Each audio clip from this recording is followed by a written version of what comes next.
মৰমৰ ছাত্ৰ-ছাত্ৰী আৰু বন্ধু-বান্ধৱীসকল তোমালোক সকলোকে আমাৰ এই চেনেললৈ পুনৰবাৰ স্বাগতম জনাইছোঁ।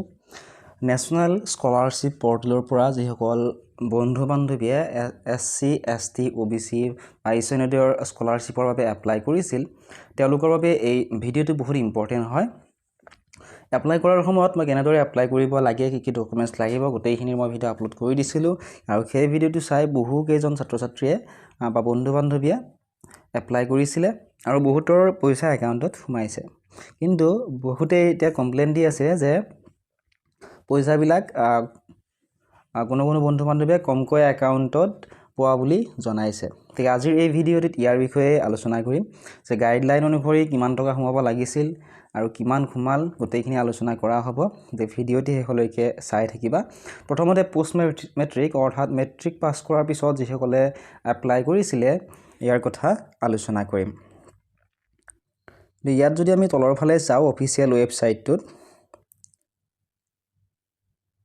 ইয়াত ধুনীয়াকৈ লিখা আছে স্কিমসমূহৰ নাম আৰু scheme closing date, defective application verification date, institute verification গোটেইখিনি ইয়াতে দি থোৱা আছে। প্ৰথমতে আমি চাওঁ post matric scholarship for SC student. যিসকল SC কেটেগৰীৰ ষ্টুডেণ্ট আছিলে তেওঁলোকে কিমান পইচা পাব লাগিছিল গাইডলাইন অনুসৰি চাওঁ আহা। ইয়াত লিখা আছে guidelines post matric scholarship to the students belonging to scheduled caste for studies in India গোটেইখিনি ইয়াতে দি থোৱা আছে। ইয়াতে লিখা আছিলে category of courses group 1 degree and post graduate level professional courses. Yearly হিচাপত দিয়া আছে যিসকল হোষ্টেলাৰ্ছ অৰ্থাৎ যিসকলে হোষ্টেলত আছিলে তেওঁলোকক ইয়াৰলি বছৰেকীয়া হিচাপত 13,500 টকা আৰু ডে স্কলাৰসকলক 7,000। তাৰপিছত group 2 other professional courses leading to degree diploma certificate. হোষ্টেলাৰসকলক 9,500 আৰু ডে স্কলাৰসকলক 6,500 ৰুপিজ।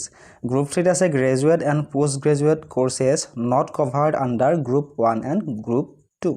যিবিলাক গ্ৰেজুৱেট আৰু পোষ্ট গ্ৰেজুৱেট কৰ্চ আছিল গ্ৰুপ 1 আৰু 2 গ্ৰুপটোত কভাৰ কৰা হোৱা নাছিলে সেইখিনিৰ বাবে হোষ্টেলাৰসকলে 6,000 পাব আৰু ডে স্কলাৰসকলে অৰ্থাৎ যিসকল হোষ্টেলাৰ নহয় তেওঁলোকে 3,000 টকা পাব ইয়াৰলি হিচাপত। মান্থলি হিচাপত আপোনালোকে ডিভাইড কৰি ল'ব 12ৰে। Group 4 all post matriculation post class 10 level non degree courses হোষ্টেলাৰসকলৰ বাবে 4,000 আৰু ডে স্কলাৰসকলৰ বাবে 2,500 টকা। এতিয়া চাওঁ আহা যিসকল OBC আছিলে OBC সকলৰ ইয়াতে কিমান কৈ দিব ইয়াতে ধুনীয়াকৈ উল্লেখ কৰিছে। এইখিনি আমি চাওঁ আহাচোন। ইয়াতে ধুনীয়াকৈ লিখা আছিল কেটেগৰী অফ কৰ্চেছ গ্ৰুপ 1ত আছে degree and post graduate level professional courses. Yearly হিচাপত দিয়া আছিল একাডেমিক এলাউন্স হিচাপত দিব 10,000, টিউশ্যন ফি দিব 10,000, টোটেল 20,000 20,000 টকা।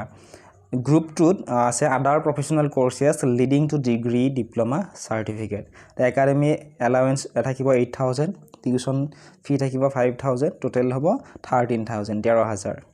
গ্ৰুপ 3ৰ graduate and post graduate courses not covered under group 1 and group 2। Academic allowance থাকিব 6,000, টিউশ্যন ফি থাকিব 2,000, টোটেল হ'ব 8,000 ইয়াৰলি হিচাপত। মান্থলি হিচাপত আপোনালোকে নিজেই উলিয়াই ল'ব। গ্ৰুপ 4ত আছে all post matriculation post class 10 level non degree courses. Academic allowance থাকিব 5,000, টিউশ্যন ফি নাথাকে, টোটেল হ'ব 5,000 ৰুপিজ। ইয়াৰ যিবিলাক গ্ৰুপ 1 গ্ৰুপ 2 গ্ৰুপ 3 গ্ৰুপ 4 ইয়াতে ধুনীয়াকৈ ইয়াৰ বিষয়ে ওপৰত উল্লেখ কৰা আছে। ইমানখিনি আৰু কৈ থকা নাই কাৰণ গোটেইখিনি কৈ থাকিলে ভিডিঅ'টো বহুত দীঘলীয়া হৈ যাব। যদিহে তোমালোকক ইয়াৰ PDF-টো লাগে এই ভিডিঅ'টোৰ স্ক্ৰীনশ্বটটো ডেছক্ৰিপশ্যনত দিয়া হোৱাটছআপ নম্বৰটোত মেছেজ কৰি দিবা, মই তোমালোকক ইয়াৰ PDF-টো দি দিম। ইয়াত চোৱা ধুনীয়াকৈ লিখা আছে গ্ৰুপ 8 কোনখিনি কভাৰ কৰা হ'ব, গ্ৰুপ Bত কোনখিনি কভাৰ কৰা হৈছে, কি কৰ্চ থাকিব।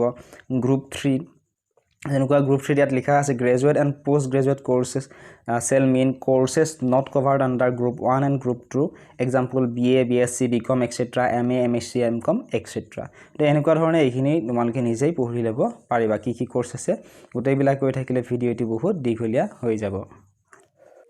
এতিয়া চাওঁ আহা SC ষ্টুডেণ্টসকলৰ কিমানকৈ পইচা দিব গাইডলাইন অনুসৰি। অকল ST কেটেগৰীৰ আছিলে ইয়াত লিখা আছে গ্ৰুপসমূহৰ নাম কোৰ্চেছ গ্ৰুপ 1ত কোনবিলাক কোৰ্চ কভাৰ কৰা হ'ব যেনে গ্ৰেজুৱেট এণ্ড গ্ৰুপ 1ত graduate and post graduate courses leading to degree PG diploma MPhil PhD and professional courses in various streams group 2ত থাকিব all non professional recognised courses leading to a graduate post graduate degree not covered under group 1 in arts science and commerce like BA BSc BCom or MA MSc MCom etc. Group 3 আছে vocational stream ITI courses 3-year diploma courses in polytechnics etc. Group 4 all post matriculation level non-degree courses for which entrance qualification is high school example senior secondary certificate class 11 and 12.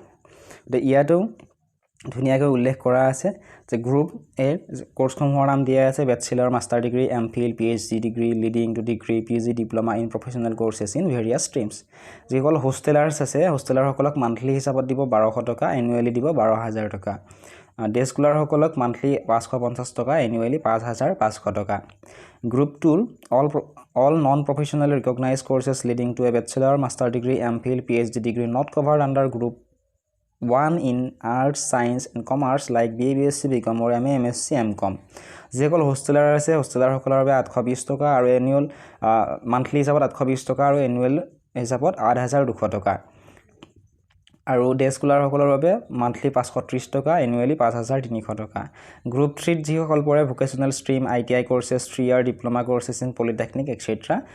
হোষ্টেলাৰসকলক monthly 570 টকা আৰু annually বছৰীয়া হিচাপত 5700 টকা day স্কলাৰসকলক monthly 300 টকা annually 3000 টকা group 4 দিয়া আছে all post matriculation level non degree courses for which entrance qualification is high school class 10 example senior secondary certificate class 12 11 and 12 অৰ্থাৎ যিসকল হোষ্টেলাৰ আছিল হোষ্টেলাৰসকলক মান্থলি 380 টকা আৰু এনুৱেলি 3700 টকা ডে স্কলাৰসকলক মান্থলি 230 টকা আৰু এনুৱেলি 2300 টকা দিয়া হ'ব